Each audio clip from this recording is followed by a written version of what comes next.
Hi, welcome to Eden Rift Vineyards.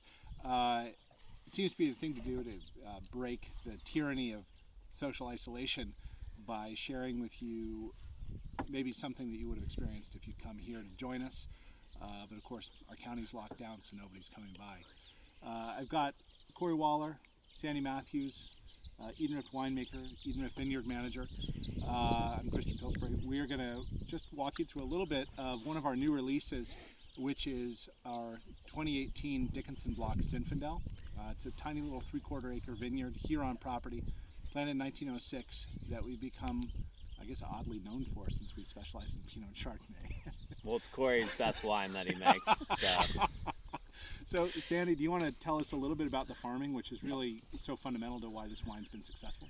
Yeah, so when I came here, the vines were just kind of like sprawled out everywhere, very exposed to sunlight and the rest of the elements. And from what I was told, we had a lot of uneven ripening, kind of lower crop yield, and the fruit quality wasn't the best. So we took it back to traditional spur pruning en gobelet. And so it's tied up like a globe at the top with twine, and that allows for each cluster to get dappled light coming through, and also it keeps it very sheltered from the sun, and then it keeps it pretty wind protected as well, so we get pretty good fruit set in here. Another thing that's pretty unique about this block is, yes, it was planted in 1906, but we have all different vine ages. As vines die, they got replanted, so it might be a lot of the vines were from 1906, but it might be from the 1920s or the 1940s or the 1950s.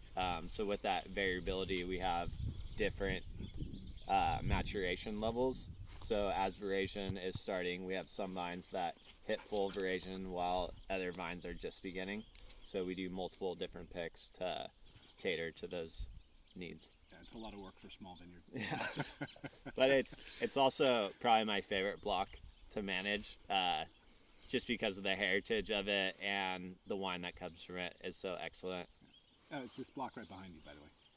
Yeah. So, Cory, what happens when you get the fruit? So because we do multiple picks right now, it adds for a lot more even ripening, a lot more consistency in the wines. But we ferment them destemmed in 2-ton fermenters. We're doing pump overs on these wines, and this year we decided to start doing a longer élevage, so it spends an extra 6 months in barrel. This one was actually just bottled. Yeah. The interesting thing for me about this wine is it takes us back to a style of Zinfandel that hasn't been made in a lot of years. I'm a huge fan of older California wines, and this takes me back to what I imagine the wines of the 70s would have tasted like as they were released, right? Higher acidity, brighter, high-toned. Instead of getting a lot of sort of pruny, figgy kind of flavors in this, it's much more like orchard fruit, cherry, these kind of things. Cory, what's your note? I agree. I think there's a lot of the high-tone stuff. There's a little bit of soft tannin that seems to have been missing from California Zinfandels in a long time, and I think this is kind of taking it back to a little bit of an old style that used to be here. I think there's a purity to this fruit that's in the wine, and I think that has to do with the age of the vines, but also the fact that it's dry farmed. Yeah. So, I mean, we don't make a lot. we make a couple hundred cases. Get it while you can. Get it while you can. No, but it's something we love. It's something that lasts us for a couple of months every year before it's gone. But it's something that I think is unique to Eden Rift, and it's something that we're happy to share with you. And I think we'll come back and talk to you a little bit about some of the other wines. We got a lot of interesting stuff coming down the pipe, and I hope you guys are all happy and healthy. Thanks.